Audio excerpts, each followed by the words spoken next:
और ये जो सच की आवाज है ये दबेगी नहीं, इंकलाब का नारा बुलंद होगा और इस देश में क्रांति आएगी। सम्राट चौधरी इस्तीफा दो। लेकिन सवाल यह है, अगर बिहार सरकार मुर्दाबाद, चुप रहिए, बिहार सरकार मुर्दाबाद। सरकार ढिंढोरा पीटती है जो कहती है बिहार में सुशासन की सरकार है। बिहार में पूरी तरीके से पुलिसिया गुंडा तंत्र चल रहा है और सम्राट चौधरी उस गुंडा के सबसे बड़े सरगना है।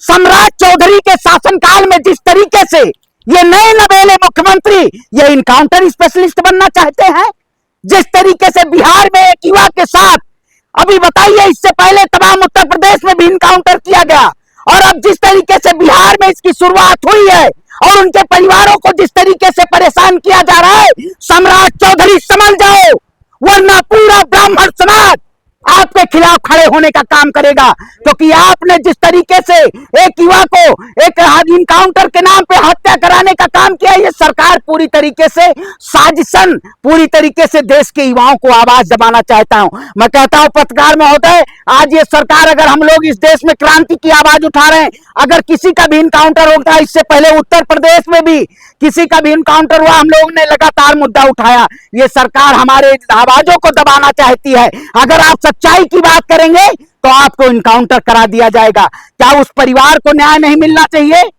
उन परिवारजनों को न्याय नहीं मिलना चाहिए? वो गुंडा था, अवैध हथियार रखा था, कोई देशभक्त मैं कहता हूं आखिर क्यों पुलिस कर्मियों को सस्पेंड किया गया? इसकी जवाबदेही है। सम्राट चौधरी जवाब दोगे? अरे ये ड्रामा है। जब परशुराम का फरसा चलेगा तो तुम्हारी जैसी सत्ता का नाश होगा। सम्राट चौधरी का कुल नाश होना तय है। अपराधी का जाति धर्म देखिए, अपराधी वो था, कितने उसके ऊपर मुकदमे थे, कितने मुकदमे थे उसके ऊपर? मुकदमे नहीं थे। ये सरकार षड्यंत्रों के जरिए, आप बताइए, कहा गया कि ये विक्षिप्त युवा है। अरे वो विक्षिप्त युवा था। अगर बताइए किसी से गलती हो जाती है, इतना तो ब्रिटिश शासनकाल में भी नहीं हुआ था। भगत सिंह, चंद्रशेखर आजाद, अशफाक उल्ला खान, तमाम ऐसे क्रांतिकारियों की वजह से देश को आजादी मिली। आज क्रांतिकारियों को जागने की जरूरत है, आज लोगों को उठाने की जरूरत है। मैं कहता हूं इस सरकार के खिलाफ हम लोग पूरी लड़ाई को लड़ेंगे, और भरत तिवारी ही नहीं, हम पूरे इस देश में जितने इनकाउंटर हुए हैं उनको न्याय दिलाने का काम किया जाएगा। चाहते हैं गुंडे और माफिया ऐसे पिस्टल लहराते रहे? देखिए, पिस्टल अगर तो विक्षिप्त आपने क्यों बताया, पुलिस कर्मियों का सस्पेंशन क्यों हुआ, माता पिता को परेशान क्यों किया जा रहा है, उनके ऊपर लगनी चाहिए, आरोपियों को जांच करानी चाहिए कि आरोपी जो है उनको जेल की सलाखों के पीछे भेजा जाए। लेकिन भरत तिवारी के माता पिता को सलाखों के साए में लाया जा रहा है। ये पूरे तरीके से सरकार गैर जिम्मेदाराना तरीके से इस देश के लोगों की आवाज को दबाना चाहती है। सम्राट चौधरी को तुरंत इस्तीफा देना होगा, वरना सड़कों पे क्रांति आएगी। योगी आदित्यनाथ जी मॉडल जिस तरीके से चलाना चाहते थे उत्तर प्रदेश को, उत्तर प्रदेश में तमाम ऐसे असलम अकबर के इनकाउंटर कराने का काम किया। आज जिस तरीके से मैं कहता हूं इस देश में ना हिंदू है न मुसलमान है। अगर जिसके साथ अन्याय होता है, पत्रकार महोदय, आप लोग खबर चला दिया करिए। इस देश में जाति धर्म के नाम पे एजेंडा मत चलाइए। आप लोग एजेंडा चलाते हैं। भरत तिवारी पे जितना मुखर होकर मीडिया आज कह रही है, वैसे मुसलमानों के इनकाउंटर पर क्यों नहीं आवाज उठा? बिल्कुल, आप बताइए, मैं कब नहीं उठाया हूँ आवाज? हमेशा मैं आवाज उठाया हूँ जब इनकाउंटर हुआ है। मैंने हमेशा आवाज उठाने का काम किया। पत्रकार महोदय, गोदी मीडिया नहीं देख गोदी मीडिया से, अरे आप जैसे पत्रकारों को सलाम है, सच तो आपकी आवाज उठा रहे हैं।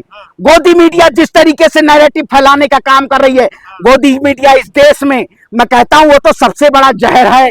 वो अफीम की खेती है, उनके पास नशा है। जो नशा चरस का दिया जाएगा या अफीम का दिया जाएगा या गांजे का दिया जाएगा, इस देश की मीडिया को वही सिर्फ और सिर्फ पता है। मैं कहता हूं किसी के साथ भी अन्याय हो, आवाज उठनी चाहिए। और ये पूरी तरीके से हम लोग मांग करते हैं कि भरत तिवारी के परिवार के साथ जो अन्याय हुआ है उसकी सीबीआई जांच हो, और सम्राट चौधरी इसको इस्तीफा दे। आप बताइए, एक सम्राट चौधरी कौन है? ये तो सबसे बड़ा माफिया है। अरे सबसे बड़ा गुंडा है बिहार की जनता के। अरे बिहार कोई नहीं चाहता है। ये तो कहीं ना पहचान, भारतीय जनता पार्टी किस किस के जान पड़ो जाहिलों को मुख्यमंत्री बना देती है, शासन चलाने का लूर नहीं और आए मुख्यमंत्री बनने।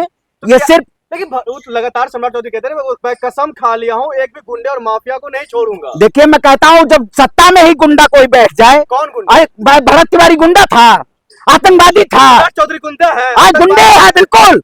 आप बताइए, जब पुलिस के हाथों में आपने सत्ता दे दी है, मतलब गोलियों से न्याय होगा, गोलियों से न्याय किया जाएगा। आप कोई भी आवाज उठाता है देश में, उसका इनकाउंटर करा दीजिए। पहले विक्षिप्त तो बताइए कि ये पागलपन का है, उसके बाद इनकाउंटर करा दीजिए।